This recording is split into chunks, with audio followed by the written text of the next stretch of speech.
Hey there, everybody. Thanks for joining me for another one-man review. Today I have a really interesting book, and I'm really torn about how to talk about this book because it's such a interesting experiment and it's so far out of what I could actually give full feedback on, but I'm going to try and do my best. So this is The Land of Uncertainty by Hatiye Garip, and it's a book. Again, Gareth Brooks, thank you for pointing out on Instagram what a cool piece this is. I think it was Gareth Brooks talking about this is a attempt to make accessible comics for the blind, which to me has absurdity built into it right from the gate. I'll say that right out the gate, that I get this idea that we're trying to make more things accessible to more people, but when you have a medium that's inherently visual, it seems strange. But within that, you're opening up things like tactility, creating meaning in comics, and the idea that you maybe could have a comic that relies on the combination of tactility and words to create a book that is both accessible to people who are sighted and people who are blind. So I want to praise this book for looking beautiful, being well produced, being really interesting, and really pushing the boundaries of what comics can be. But I also have a lot of skepticism about its success as an accessible comic to the blind, which is the attempt. So I'm split on this critique because I want to say it's a beautiful book. It's got these, it's got a 3-color palette in it with the black and white, and they've done something really interesting, which is, I don't know how well people can see it, but there's this like raised spot gloss on the book that creates 3 different textures, and those are attached to color. So that's the translation process, is like, this is that orangey yellow color, has like this squiggly noodle pattern on it. This is the red, has like a Band-Aid kind of dot pattern really big on it. And this like grayish purpley color here, that's in the color range I don't see very well, but that has basically just lines on it. So you can hear it. There's texture there that you may not be able to perceive so well on the camera. So that's all really cool. And I think that even just as a production trick, opens up the gates to, like a purely tactile comic. One of the big failures in this is they're not printing the words in Braille. I don't know why, if you're making an accessible comic and you have a see-through texture, you wouldn't just print Braille over top of this so a blind person could read it. I just don't get that. That's, I think, a massive failure of the book in terms of the attempt to make it accessible to the blind. I also think that, and I'll get how they got past that part of it, but I'll also say that it's pretty poetic. I think it's pretty short on actual content. It's just a little poem. I think all the illustrations and the colors and everything are beautiful. I don't know that the poem adds up to much other than this: a poem for our land, for me, for you, for anyone. So it's this little poem about how we're going to get accessible things for everybody. And it's like, you got to admit, like, you can't make the Mona Lisa accessible to a blind person. I'm sorry. Like, could be, and I'm pretty, I get pretty heated about this because this works its way into my classroom, and I teach visual arts. And of course we want to make our courses as accessible to as many people as possible, but there gets to be a lunatic extreme of it where, like, I'm sorry, but art appreciation maybe is not the class for a blind person. Maybe they should take music appreciation, And I feel like it's almost dangerous for me to say that in public because just it has a political stance attached to it that people can go crazy. I believe we should be doing things like this where we are looking and we're experimenting, but I think we also need to be able to say that this is going to be pretty extremely rare cases that we can make something like this work, and that we really have to be critical about it when we do. Now, also, I'll admit, I'm not blind, so I don't know. I tried to experience this book with my eyes closed. It took me a long time to get sensitive to feeling the different textures. Now, I'm assuming someone who's used to reading Braille and stuff and not seeing has got much more sensitivity in their haptic feedback than I do. So this probably is pretty interpretable for them. And I don't even know, like, would you touch it with one finger or would you put your whole hand? I would love to, because I just can't give that kind of feedback on this book. I would love to know, like, if someone that watches the channel knows someone who's blind and can have them experience this book, I would love to know, like, how well does it actually work for them. The other criticism that I had in this book, and I don't know, this is speculation for me, but acknowledging that there's a range of people who were sighted at first and then lost their sight, people who can kind of see but not totally, and then people who have never been able to see. There is a lot of language in here that's visually descriptive. So what is coming? It looks so unknown: white, black, and orange. I assume for someone who has never had vision, those words are inherently meaningless. Now it's coming closer. Trees are dancing. Like, okay, I get if you're blind, you could move your body and you could have that experience, but there's still a lot of visual language in here. This is better. Look, clouds are singing, but I don't know, as a metaphor to someone who's never seen clouds, like, what does that mean? And then is this enough, like, the interpretation of, okay, I've been told that this, like, noodle pattern is yellow, and then if I don't feel anything, that's white. But I don't know how someone who was blind would know whether the clouds are the yellow part or the white, especially if they've never had sight before. Like, how is any of that interpreting across? I'm not sure. So it just seems to me like, my guess is if I had never seen anything before in my life, some of the descriptions in here would still be like, okay, great, but I don't know what that means.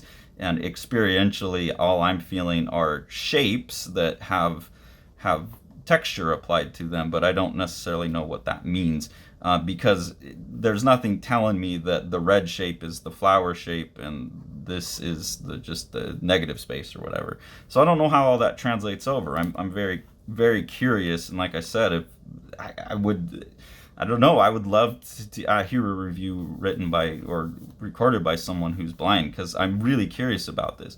Now, I do think there's a lot of potential in here to, if you really think your way through it, to think about the poetics of form, at least in terms of, like, formal changes of shape. I think might be an interesting place to start. I feel like if we're going to build up a vocabulary like this, and I don't know if any of the people involved in making this were blind, it doesn't say anything about this, or is this just a bunch of people who have sight trying to figure this out because it's like virtue signaling that we care? That's a bit how it feels to me, is like, it doesn't feel like it's gone through a heavy experimentation process. Like, I feel like you would really start with the poetics of form and try and develop a language of form that has tactility built into it, and that's really compelling to me. I would love to see that project. And yes, let's make tactile comics that the tactility and the words interact with each other. So I'm not trying to, like, shit all over this book. I'm saying there's so much cool here going on,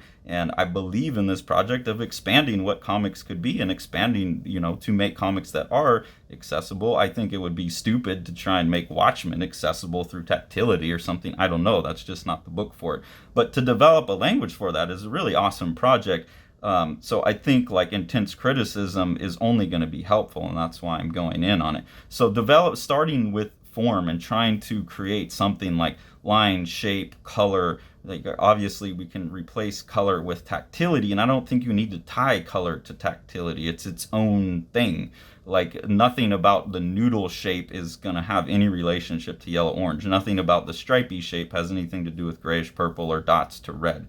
What you might need to do is you say, well, red is intense, so how do I make a more intense texture? Yellow, but even that's, like, metaphorical and is going to be subjective. So I think there's a lot of problems to work out, but a lot of problems to work out mean there's a lot of room for experimentation and play.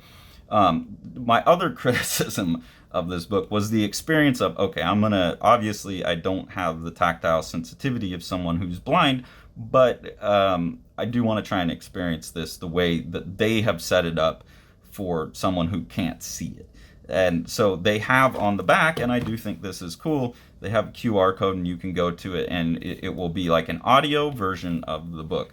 Now, I couldn't finish the experience because it was too frustrating for me. But basically, the audio version of the book gives like a verbal description of, on the cover, there's a purple background, and then there are image split into like 3 sections that has like clouds and a road and a house, and at the bottom it says The Land of Uncertainty by Hatiye Garip. And then you open it up and they read all of the copyright information, and they tell you there's 7 panels stacked, and then this one, it was like there are 3 squares stacked kind of like stairs, and then there's these noises that they play that are like a signal to move to the next panel, and then there's signals that suggest that you're moving to the next page in the spread, and then there's a audio signal to tell you to change the page. So like on this page, the audio was something like, this is a page with 4 panels, and they're describing the first panel is like, I'm looking through windows and see a thing, and there's a corner of a building, and then there's a bird, and then there's a corner of a building, and then they'll be like, the first panel is, and they'll explain it, the next panel is, but there's nothing that tells you where to go when you're looking at the panels. So like if I'm reading this, like the top of the page is empty, and so I'm like looking for the panel, and then okay, and now there's not even gutters between the panels. So in my mind, when I'm touching this feels all like one image to me. And again, maybe if someone's blind, the distinction between panels would be more obvious, but I don't know why me feeling the change from white to stripe wouldn't be the same from here to here to designate that this is a different panel. So the lack of gutters between panels, I think, is a really poor choice, because I didn't know, like, again, this all feels like one image to me. And then it's reading so fast and going by so fast, I don't even have time to really explore. And again, I don't know if you're blind, how quick you can uptake this stuff, probably a lot quicker than me. But I didn't have time to explore, oh, this is the white area, this is the yellow.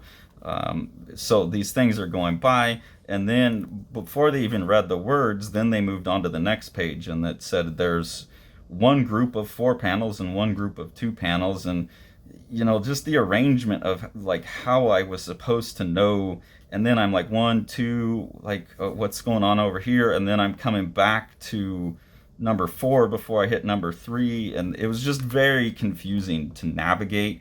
Again, that was my experience as someone who's not used to experiencing books. But when you look at this, and you think about how is someone supposed to know where the divisions are, the panels kind of cascade all over the page. Like the little thing says, go to the next page, and like, okay, I come up here and it's like, where are the panels? And then there's a panel, but I don't feel anything in it. And then they read, I quit after the first spread, but they didn't read any of the words until they had described all the images on the page. Then they read the text for the whole spread all at once. So rather than saying, first it says new things crossed, then you get these 4 images, then it says old habits, then you get these 3 images, and then so like the order of it, which to me part of comics is like the relationship I create between this image and the words next to it. I'm not taking in all the images and then reading the words.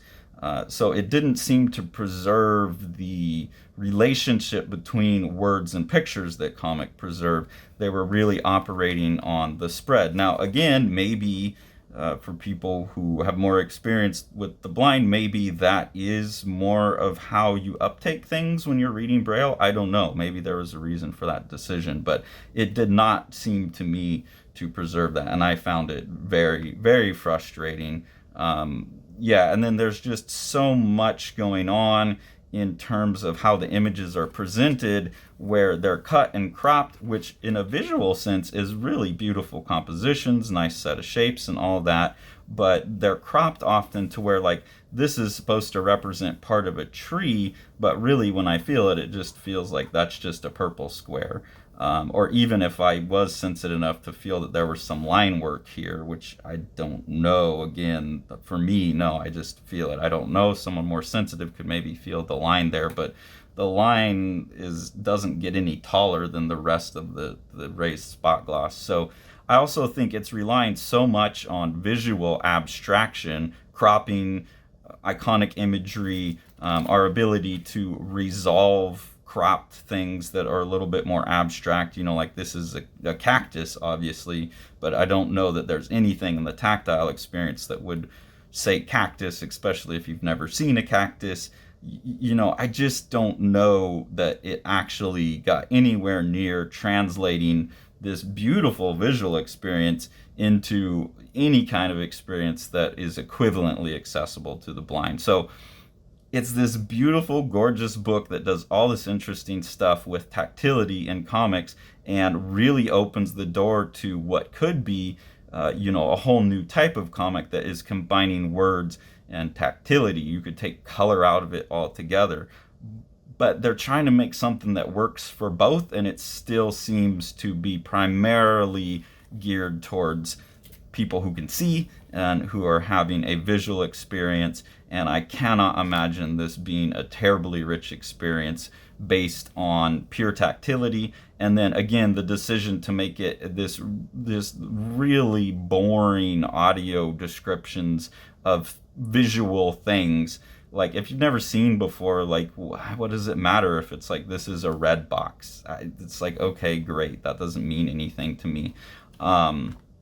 So I don't know. I think there's a lot here to further explore in terms of if you want to make comics that are accessible to the blind and to the sighted, preference the blind. Start with the blind experience and make a book that includes only things that are 100% understandable to someone who's never seen in their life. And then someone like me could come to it and I could still get a nice visual experience. You could make the textures colored, but not have that be part of the content that matters, but you make it a little more interesting for the sighted. Or I would be totally happy to read a comic that's entirely see-through textures on the page with, Braille printed on top of the words. The blind person would never need to know the words there because they could feel it, but I could see it. And I think then you could have a comic that's accessible to both in equal parts. But this seems too much to be coming from this lunatic idea that we're going to make visual experiences accessible to the blind.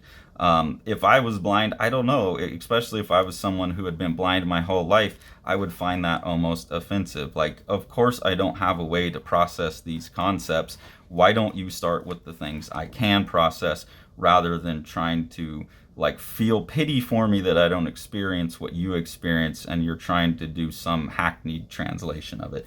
I know that sounds really nasty criticism to me, but that's kind of what this feels like. It feels like people who are pitying blind people, trying to take the wonderful visual experience of the world and translate it into blind people's language. I don't know. There's a lot of cool ideas in here, but start with what they have immediate access to and reverse engineer from there, I guess is my point. So in the end, I think given its own standards that it sets for itself, I think this is a total failure. Given what it actually is, I think it's a huge success. I think it's a really beautiful, fun to look at, interesting comic that opens a lot of ideas into where the medium could go in terms of really cool production tricks and things like that could expand the vocabulary of comics in all kinds of new directions. So it's a really mixed bag, but I would say everyone should go buy it. It is at the forefront of what comics can be, and you just got to put aside, any kind of assessment of will this work for blind people, because as far as I can tell, this is still made for sighted people, and I really enjoyed it on that regards. And I really appreciate and enjoyed that they did open up for me it made me think about, okay, how should we go about this? How could this be done? Because that would be cool. It would be a new type of medium, and it would be a medium that opens up some new experience for people who haven't been able to experience comics before. Now there's a type of comics that uses what's within their perceptual range. But I do think it's a lunatic thing to try and think that you can translate a visual experience into a tactile experience or into an auditory experience. Of course, there's synesthetic crossover there. You can rely on metaphor and whatnot, but that seems all weak metaphor at best is as much as you could get out of that. So let's go to the more practical route and, see what can be done, because I think that's really, really interesting. So definitely go out, buy a copy of this, and I would love to hear what you all think. And please, if you know someone who is blind, not trying to token blind person, but I think for the authors of this book who are attempting this, that would be very relevant feedback. What is the actual experience? I'm really curious, because that's going to help. It can only help to get that kind of feedback. So I don't know. Please don't get me canceled over this one. I'm just trying to be honest, because I think there is a nugget here of something really good. But as far as I can tell, being someone who's sighted, I can't imagine this being a success on its own terms.